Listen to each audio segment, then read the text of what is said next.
सुचावरम्।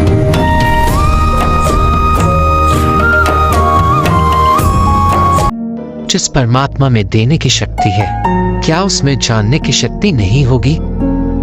हम इंतजार कर रहे हैं कि वह परमात्मा आएगा और हमारी जिंदगी बदलेगा, पर क्या पता वह परमात्मा हमारा इंतजार कर रहा हो, हमारे एक्शन लेने का, हमारे कर्म करने का। स्वागत है आपका हमारी न्यू चैनल ज्ञान का प्रकाश में। आज का विषय है भगवान श्री रामचंद्र जी कौन थे, और दूसरा सवाल, राम जी आएंगे का क्या तात्पर्य है, क्या मीनिंग है। तो चलो चलते हैं, इसको सुनते हैं तात्पर्य मीनिंग के साथ। अगर आपको हमारा ये प्रोग्राम पसंद आए तो लाइक जरूर कर देना, और अगर आप हमारे चैनल में नए हैं तो सब्सक्राइब करना ना भूलना। बेल आइकन को बटन को जरूर दबा देना, जिससे हमारे आने वाले न्यू एपिसोड का नोटिफिकेशन आप तक पहुंच जाए। जहां हमारा चर्चा का विषय है चेतना, एलियंस, भूत, साइकिक्स, परमात्मा, नास्तिकता और बहुत ही सारे इंटरेस्टिंग स्पिरिचुअल टॉपिक्स। राम कौन है? तो देखिए, जो राम शब्द है उसके दो अर्थ हैं। पहला, राम जो कि निराकार राम है, वो राम कौन हुआ? जो हमें रमा हुआ है, जो हमारे रग रग में, हमारे जर्रे जर्रे में रमा हुआ है। निराकार राम जो हर जगह है, हर वस्तु में है, लिविंग बीइंग्स में भी है और नॉन लिविंग बीइंग्स में भी है, पूरी सृष्टि में है। और दूसरा अर्थ क्या है? दूसरा राम का अर्थ है जो कि साकार रूप में श्री राम, जिनको हम प्रभु श्री राम बोलते हैं, आए थे त्रेता युग में, मतलब थर्ड साइकिल ऑफ टाइम में, जिसको हम त्रेता युग बोलते हैं। अभी कलयुग चल रहा है, फोर्थ साइकिल ऑफ टाइम चल रहा है। तो श्री राम जो कि सीता के पति भी थे, जिन्होंने रावण का वध करा, वो त्रेता युग में आए थे। तो अब सवाल ये उठता है कि राम आएंगे का तात्पर्य क्या है? क्या मतलब है इस शब्द का? क्या राम जी त्रेता युग से चलकर कलयुग में आएंगे? नहीं, ऐसा नहीं है। हमारी सृष्टि का एक नियम है, लॉ है, जो कि खुद परमात्मा ने ही बनाया हुआ है कि इस शरीर में जो भी जन्म लेता है, चाहे वो इंसान हो या इंसान का रूप धारण करे परमात्मा ही क्यों ना हो, पर इस विनाशवान शरीर में जो भी जन्म लेता है उसने एक न एक दिन जाना ही है। तो श्री राम भी त्रेता युग में आए अपने विनाशवान शरीर में, और जब उनका वक्त आया तो वो चले गए, शरीर छोड़ दिया, चोला छोड़ दिया। तो आज हम कलयुग में किस राम की बात कर रहे हैं जो आएंगे? हम उस निराकार, उस फॉर्मलेस राम की बात कर रहे हैं जो हमें ऑलरेडी समाया हुआ है। और वो कैसे आएगा? सेल्फ रियलाइजेशन से, गॉड रियलाइजेशन से। मेहनत करनी पड़ेगी, ध्यान करना पड़ेगा, सही टेक्निक से अपनी आत्मा को अंदर ले जाना पड़ेगा, उसकी चढ़ाई करनी पड़ेगी, तब गॉड रियलाइजेशन होगा, तब राम आएंगे। अब तीसरा सवाल आता है कि अगर श्री राम निराकार है तो राम मंदिर की क्या जरूरत? निराकार राम कैसे आ सकता है? जो सब जगह है, जो सब में है, जो मुझ में है, तुम में भी है, उसको हम चार दीवारी में कैसे बंद कर सकते हैं? कुछ लोग कहते हैं कि जो राम मंदिर बनवाया है हमने, वे राम जी को हमने घर दिया है। ये इंसान का घमंड है और उसकी गलत फहमी है कि इस इंसान ने उस परमात्मा को, जिसने की पूरी सृष्टि को बनाया है और इंसान को भी बनाया है, इस इंसान ने उसको घर दिया है। अपना घर तो इंसान बना नहीं पा रहा, किस्तें दे रहा है, और परमात्मा को इसने घर दे दिया बना के। सोचने वाली बात है। इतने संत आए, उन्होंने हमें सीख दी। कहते हैं हरि मंदिर ये शरीर है, ज्ञान रतन प्रगट हुए। इसका क्या अर्थ है? हरि मंदिर, हरि का मंदिर, ये शरीर है। इस शरीर में परमात्मा निवास करता है, हरि निवास करता है। ज्ञान रतन प्रगट हुए। ये प्रकट कब होगा, ये रियलाइजेशन कब होगी? जब अवेकनिंग होगी, जब ज्ञान उत्पन्न होगा, अंदर से अवेकनिंग होगी।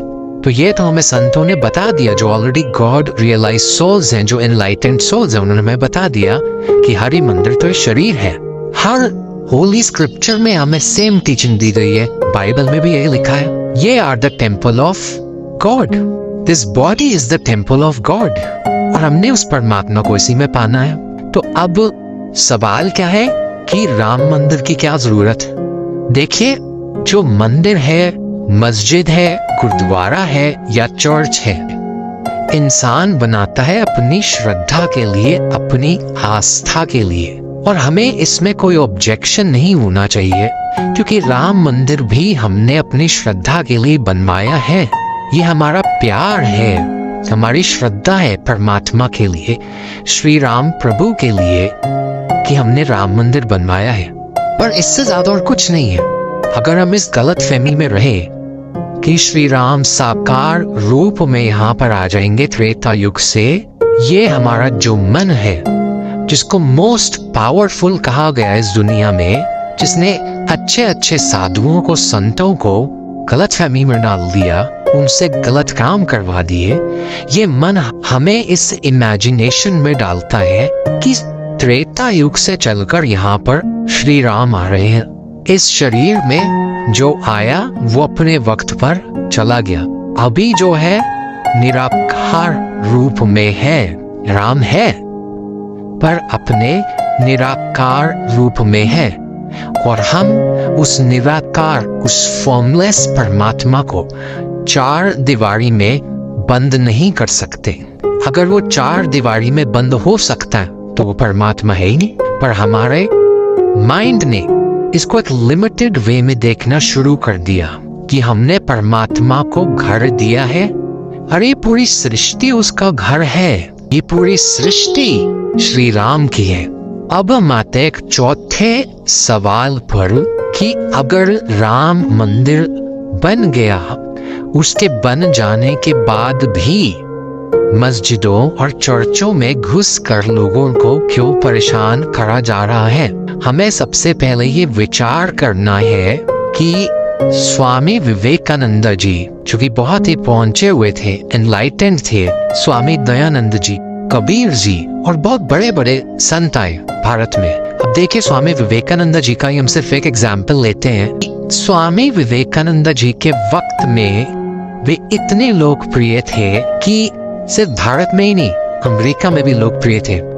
और लोग दूर दूर से चलकर आते थे उनके वचनों को सुनने के लिए, उनकी इज्जत करते थे, उनके वचनों की कद्र करते थे। और अगर विवेकानंद जी चाहते कि एक हिंदू देश बनाना है जिसमें सिर्फ हिंदू मजहब हो, तो वो एक अनाउंसमेंट के साथ उसको बना देते।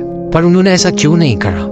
पता है इन संतों में और हम में क्या फर्क है? ये संत जैसे स्वामी विवेकानंद जी है, ये एनलाइटेंड थे।